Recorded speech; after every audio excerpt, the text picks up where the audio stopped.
नमस्कार मित्रों, Vader academy of politics में आपका स्वागत है। हम लोग बात कर रहे हैं नागरिकता के बारे में, और नागरिकता के बारे में हमने मार्शल ने जो 1950 में एक लेख लिखा था, सिटीजनशिप एंड सोशल क्लास, उसकी विस्तृत विवेचना कर रहे हैं। उसमें उसने 5 आर की बात की थी, जब वो नागरिकता को परिभाषित करता है कि नागरिकता अधिकार जो 3 प्रकार के होते हैं, उन अधिकारों को पूर्णता में प्राप्त करने का नाम है।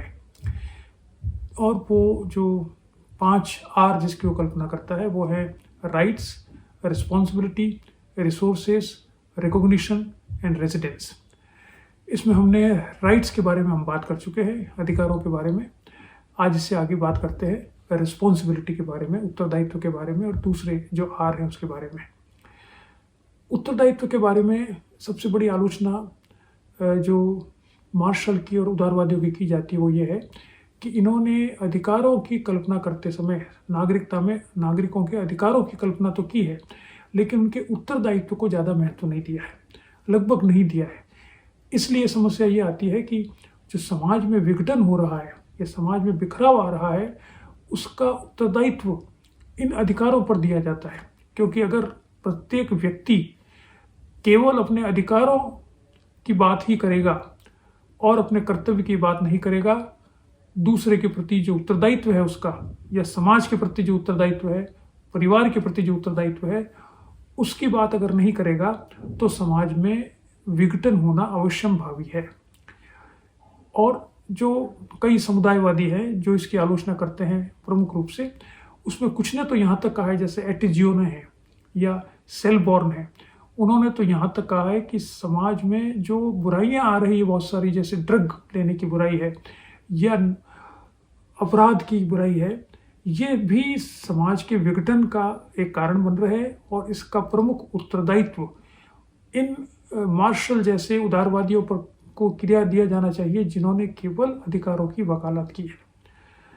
तो उत्तरदायित्व की बात करते समय जो मार्शल बात करता है वो उत्तरदायित्व को बहुत ज़्यादा महत्व नहीं देता है, वो महत्व अधिकारों को अधिक देता है और कहता है कि अधिकार ही अपने आप में पूर्ण होने चाहिए, और नागरिकता का अर्थ यह है कि उन अधिकारों को पूर्णता प्रदान करें।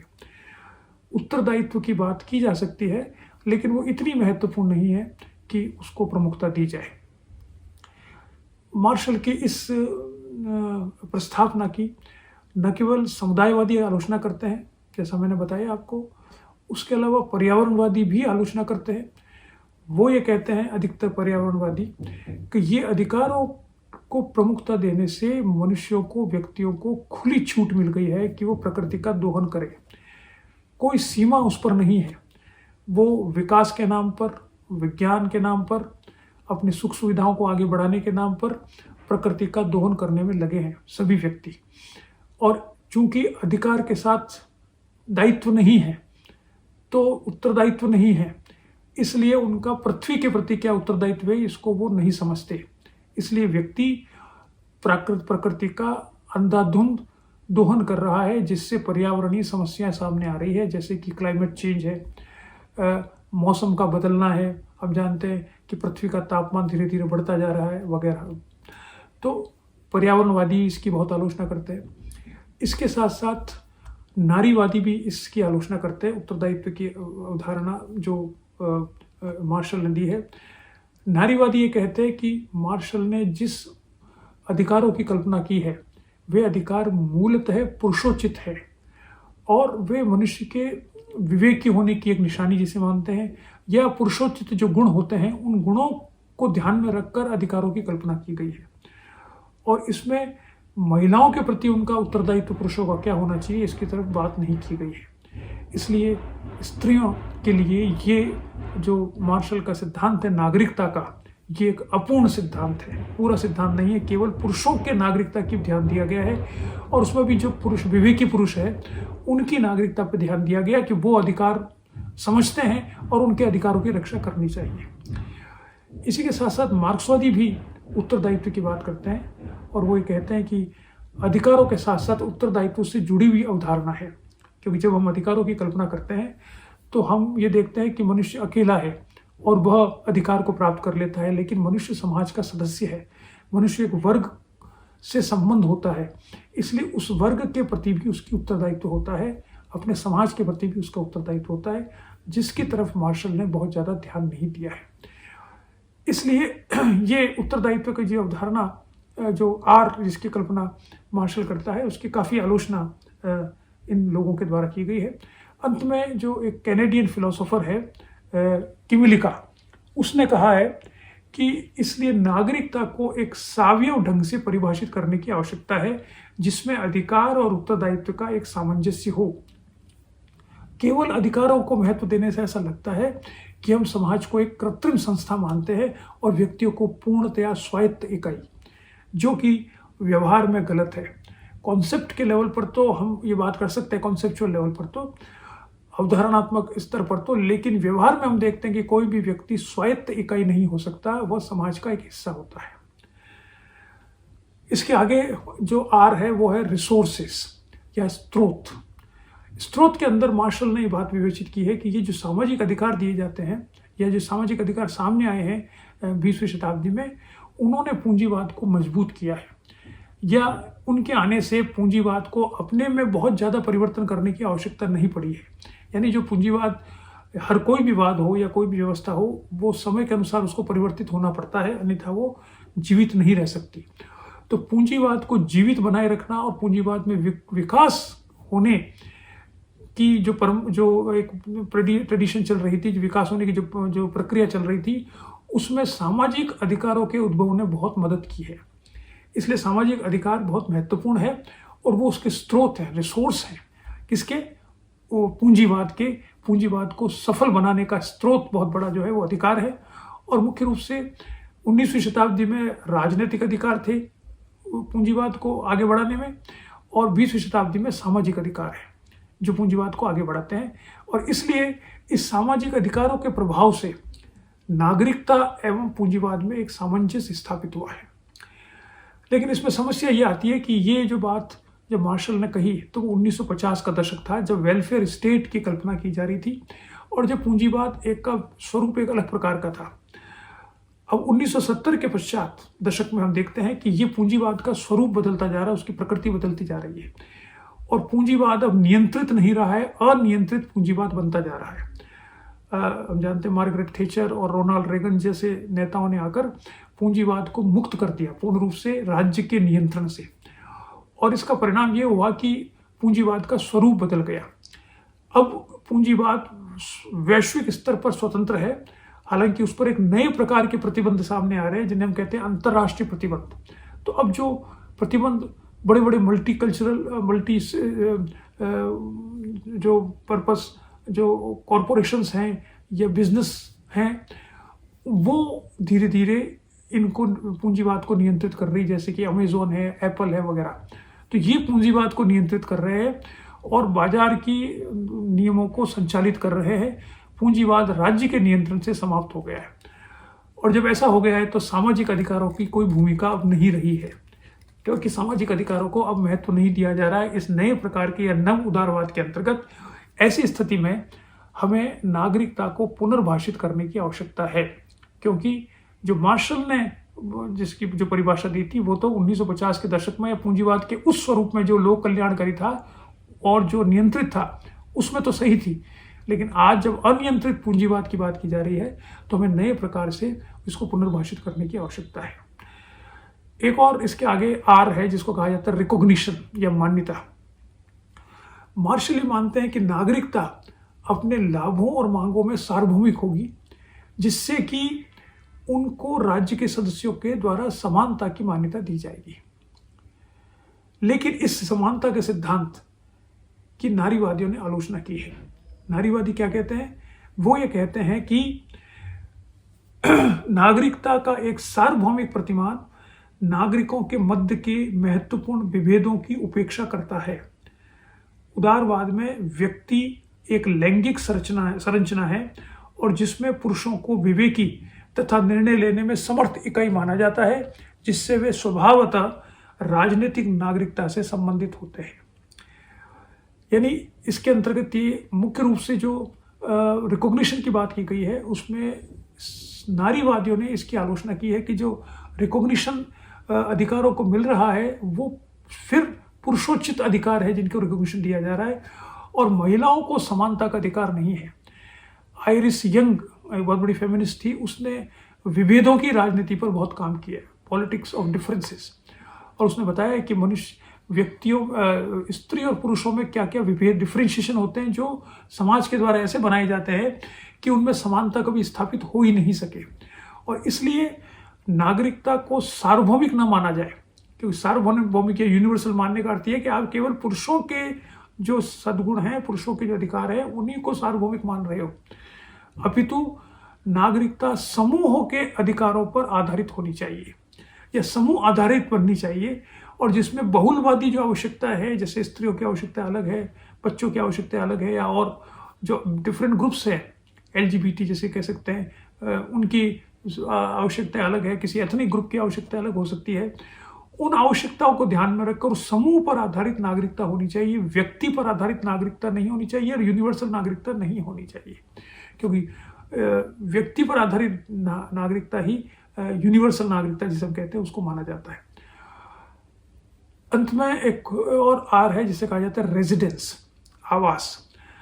अब मार्शल जब 1950 में उसने ये बात अपना लेख लिखा था, उस समय ये आवास की कोई समस्या नहीं थी, क्योंकि ये माना जाता था कि आवास राज्य में स्थित होने पर ही व्यक्ति उसका नागरिक बन सकता है।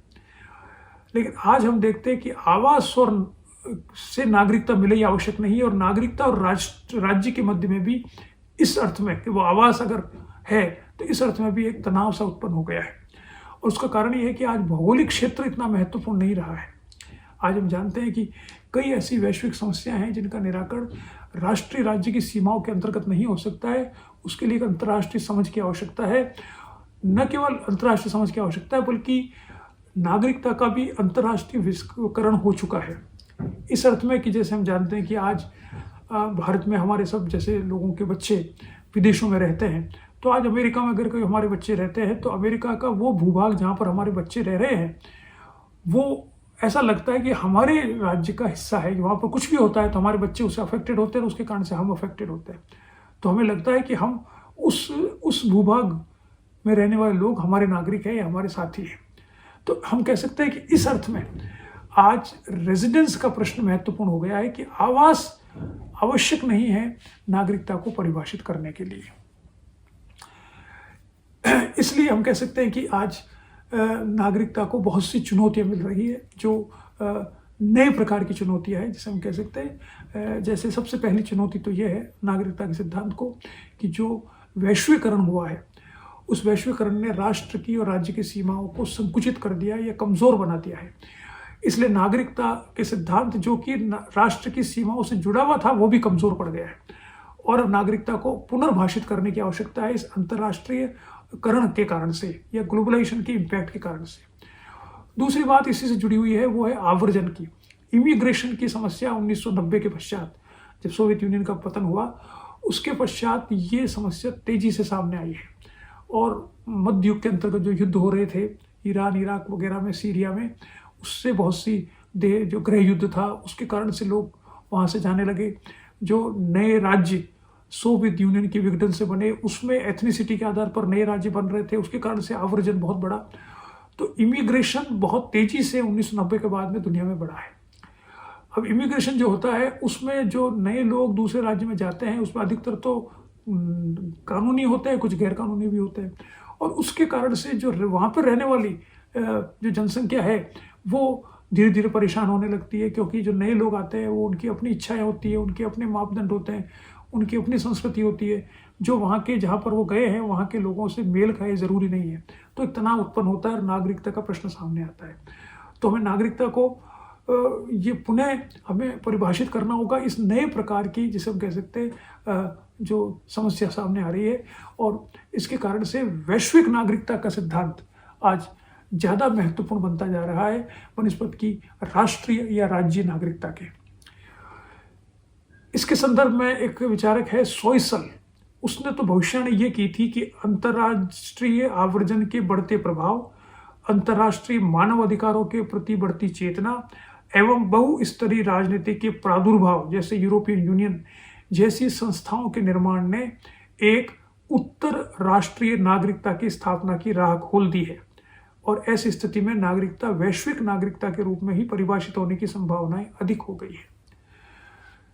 तीसरी बात वो ये है कि संप्रभुता को जो चुनौती मिल रही है राष्ट्र के, वो केवल बाहर से ही नहीं मिल रही, वो अंदर से भी मिल रही है। हम देख रहे हैं कि बहुत से राज्य हैं, उनके अंतर्गत उप राष्ट्रवाद पनप रहा है और वो थोड़े दिनों पश्चात, थोड़े वर्षों पश्चात वो ये डिमांड करने लगता है कि हम राष्ट्र हैं, और वो एक इसलिए उस संप्रभुता को खतरा उत्पन्न होता है। वो दुनिया भर में अधिकतर राष्ट्रों में ऐसा हो रहा है और कई जगह पर वो सफल भी हुए हैं, जैसे सूडान में 2 टुकड़े हो गए देश के। तो हम देख रहे हैं कि ये एक नई समस्या सामने आ रही है कि संप्रभुता पर जो आक्रमण है वैश्वीकरण के कारण से, वो बाहर से ही नहीं है, अंदर से भी है। तो आंतरिक विघटन भी बहुत महत्वपूर्ण बनता जा रहा है राजनीतिक दृष्टि से, और इसलिए इसको ध्यान में रखकर भी हमें जिसे कह सकते हैं कि राजनीति, हमें नागरिकता को पुनर्भाषित करने की आवश्यकता है। आज सारी दुनिया में चेतना का स्तर बढ़ता जा रहा है और राज्य भी ये अपेक्षा करते हैं नागरिकों से कि वो अधिक सक्रिय नागरिक बने, और ऐसी स्थिति में जब नागरिक सक्रिय राजनीति में सक्रिय नागरिक बनते हैं तो राज्य के ऊपर की नीतियों पर भी प्रश्न चिन्ह उठाते हैं, वो सामाजिक आंदोलन भी करते हैं, और उसके कारण से कुछ नई समस्या भी सामने आती है कि नागरिकता को कैसे परिभाषित करें।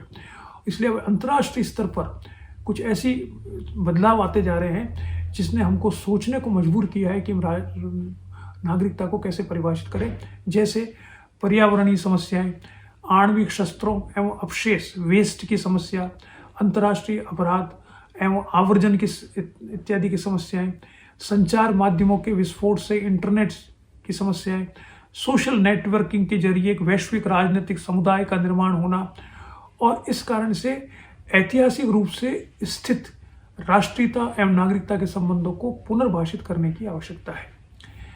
एक राइटर है हीटर, उसने इसीलिए बहुआयामी नागरिकता की एक वकालत की, जिसके अनुसार भविष्य में नागरिकता केवल राज्य तक सीमित न होकर उससे ऊपर या उसके अंतर्गत आने वाली संस्थाओं तक होनी पड़ेगी, और अधिकार एवं उत्तरदायित्व भी उसी प्रकार विभाजित होंगे, और इस कारण आज की एकाकी नागरिकता की अवधारणा विश्व में बहुत वर्षों तक नहीं चल पाएगी। आज हम इतना ही देखते हैं इसके अंतर्गत, नागरिकता के अंतर्गत। आपने बड़े ध्यान से वीडियो को सुना और देखा, इसके लिए बहुत बहुत धन्यवाद। आप वेडर एकेडमी ऑफ पॉलिटिक्स से जुड़े रहिए, उसकी वेब जो वीडियो चैनल है उसको फॉलो करें, सब्सक्राइब करें, और उसके जो दूसरे माध्यम हैं हमारे उसको भी आप फॉलो करें, ट्विटर, फेसबुक वगैरह, तो बड़ा अच्छा लगेगा। धन्यवाद।